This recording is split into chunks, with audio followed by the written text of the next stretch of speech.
Acheter des comics en 2026, par où commencer? C'est la question que beaucoup d'entre vous se posent et aujourd'hui, je vais tâcher d'y répondre en vous présentant les différents formats qui existent sur le marché, que ce soit en VO ou en VF. Bonjour à tous, j'espère que vous allez bien. Bienvenue dans cette nouvelle vidéo. Moi, ça va super. Comme vous l'aurez compris, le monde des comics aujourd'hui, il est large. Il y a beaucoup d'années derrière cet univers et on ne sait pas toujours par où commencer. Aujourd'hui, on va décortiquer ça ensemble en commençant par les formats les plus basiques qu'on peut trouver en VO jusqu'au format le plus complexe, et puis on fera pareil pour la VF parce que vous verrez qu'il y a quand même quelques petites différences. Comme d'habitude, la vidéo sera séparée en plusieurs chapitres. Vous retrouverez les formats VO avec tout ce qu'ils contiendront, et puis vous aurez le chapitre VF avec tous les formats qui pourraient contenir. Pour le premier format, vous avez ce qu'on appelle les singles, donc des single issues, qui sont en fait un chapitre d'une prochaine œuvre qui paraîtra en plus grand format, plus complet. Et dedans, vous allez pouvoir retrouver quelques petites pubs comme celle-ci,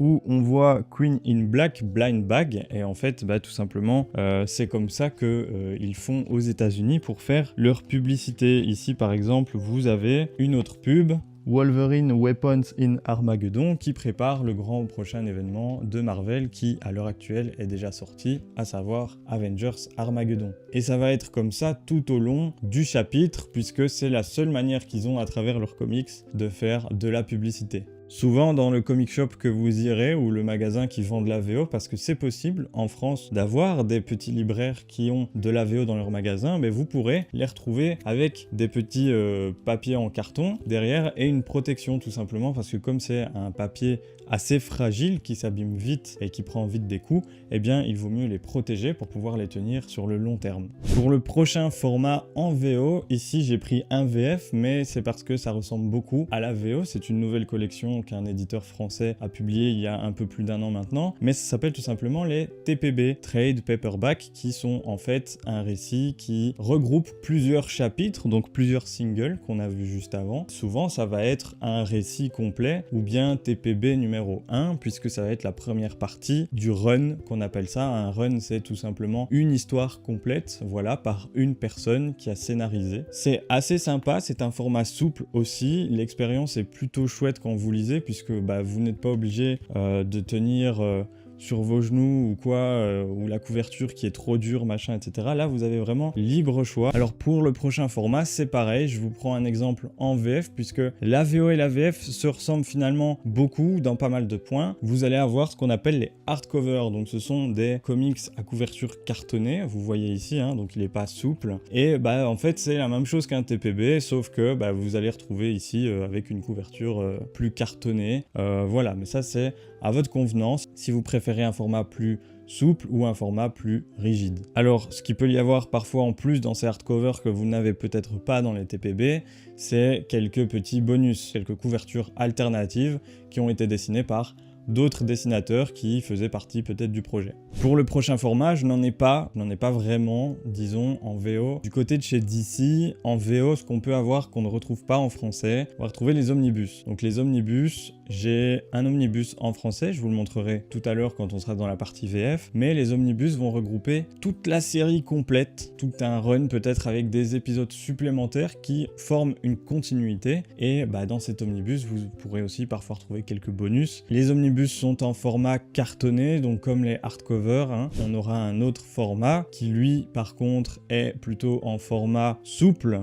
et ce format souple on l'appelle compendium. Alors je ne l'ai pas encore avec moi, mais j'en ai commandé un. Vous aurez quand même quelques images qui apparaîtront à l'écran. Les compendiums, c'est plus gros généralement qu'un omnibus, ou parfois plus ou moins la même taille. C'est un format dans lequel vous aurez peut-être un changement par rapport à l'omnibus, surtout au niveau de la chronologie, vous aurez peut-être des épisodes en plus ou quoi, et c'est surtout un format qui est excellent niveau rapport qualité-prix. Par exemple, pour le compendium de Invincible, on est aux alentours des 50 € pour plus de 1000 et des pages, alors qu'au niveau de l'omnibus, on va être à plus de 100 € ou un petit peu moins. Passons maintenant à la VF. En VF, on va avoir tout simplement quasiment la même chose qu'en VO. Alors en VF, vous pourrez parfois retrouver des singles. ce qu'on appelle des soft covers. C'est principalement chez Panini Comics que vous allez pouvoir retrouver ça, puisque à l'intérieur vous aurez plusieurs extraits de petites séries qui vont sortir globalement sur le mois, sur l'année.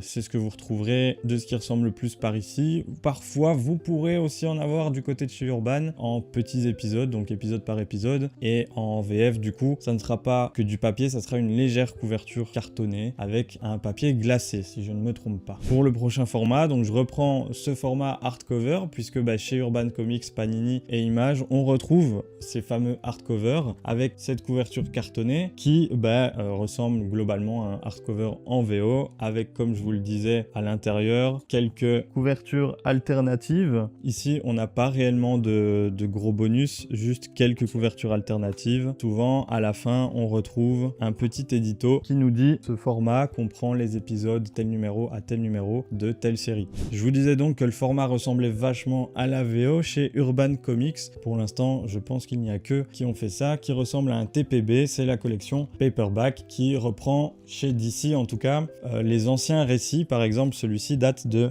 je ne sais pas si on verra bien 1994 et 1994 pour les Belges, avec une série qui n'est pas totalement complète puisqu'il y a parfois quelques sauts, mais il y a des éditos qui nous permettent en tout cas de mieux comprendre ce qui se passe. Alors chez Panini, vous pourrez retrouver ce genre de format qui contient beaucoup plus d'épisodes qu'un hardcover et qui sort dans la collection Marvel Deluxe. C'est un format qui contient 12 épisodes d'un seul coup et qui est un petit peu plus cher. La VF coûte toujours plus cher que la VO et celui-ci est un petit peu plus cher parce que comparé à un comics normal, vous voyez qu'au niveau de la taille, il est plus grand. Pour le prochain format, ça sort un petit peu partout, chez Urban, chez Panini, chez Delcourt. Ici, les seules intégrales que j'ai pour l'instant, c'est Invincible. Et donc les intégrales, qu'est-ce que c'est? Vous voyez là clairement que c'est beaucoup plus gros. Ça va rassembler peut-être 2 ou 3 tomes dans un seul cette fois-ci. Avec, ici, on a la chance d'avoir une magnifique édition chez Delcourt avec beaucoup de bonus de la part du scénariste et du dessinateur, ainsi que beaucoup de couvertures alternatives. Ça vous prendra généralement moins de place dans la bibliothèque et c'est souvent parfois meilleur niveau rapport qualité-prix puisque ici on est sur un format à 30 € et pour 2 tomes en normal on est à 20 € par tome, donc on sera à 40 €, il y a 10 € d'économiser. Je vous parlais des omnibus tout à l'heure, et bien en voici un. On a l'omnibus de Daredevil par Frank Miller. L'omnibus est vachement plus gros que les intégrales, etc. puisque dedans, on va retrouver plusieurs épisodes de la série complète du dessinateur et du scénariste. Alors sur la tranche, ça se présente comme ceci, avec Marvel Omnibus et puis le nom du personnage et le nom du scénariste. Il n'y a que Panini qui sortent ça pour l'instant, donc du Marvel. DC, donc Urban Comics ne sort pas d'omnibus pour DC. Si vous voulez des omnibus d'une série qui vient de chez DC Comics, vous devrez obligatoirement passer par la VO.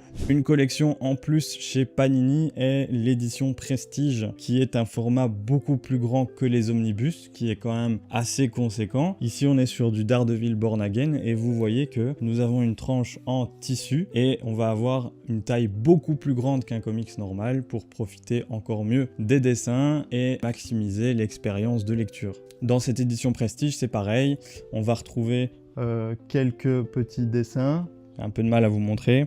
On va retrouver quelques petits dessins en bonus qui nous expliquent un petit peu comment le dessinateur a fait, comment le scénariste ont joint les deux ensemble pour créer quelque chose de plutôt sympa. Et je n'ai pas encore lu cette édition, mais elle est tout de même très jolie. Alors c'est bien beau toutes ces éditions, mais si vous n'avez pas beaucoup d'argent, que vous n'avez pas beaucoup de budget, qu'est-ce que vous pouvez faire? Qu'est-ce que vous pouvez acheter? Est-ce que c'est quand même accessible pour vous? Eh bien, je vous rassure, ce serait totalement accessible pour vous puisque les deux, Panini ou Urban Comics, sortent des formats poche. Ces fameux formats poche, ici on a un Urban Nomade qu'ils appellent ça et un Panini poche je crois. On voit tout de suite que chez Panini c'est beaucoup plus grand, donc une meilleure expérience de lecture et niveau qualité de couverture, ici on est plutôt sur du papier glacé, ici on est sur du papier mat et à l'intérieur par contre ça sera pas du papier glacé, ça sera dans les deux cas du papier mat. Alors selon l'éditeur, la qualité du papier va changer. Attention du coup en format poche pour tout ce qui est des noirs, etc. en termes de couleur,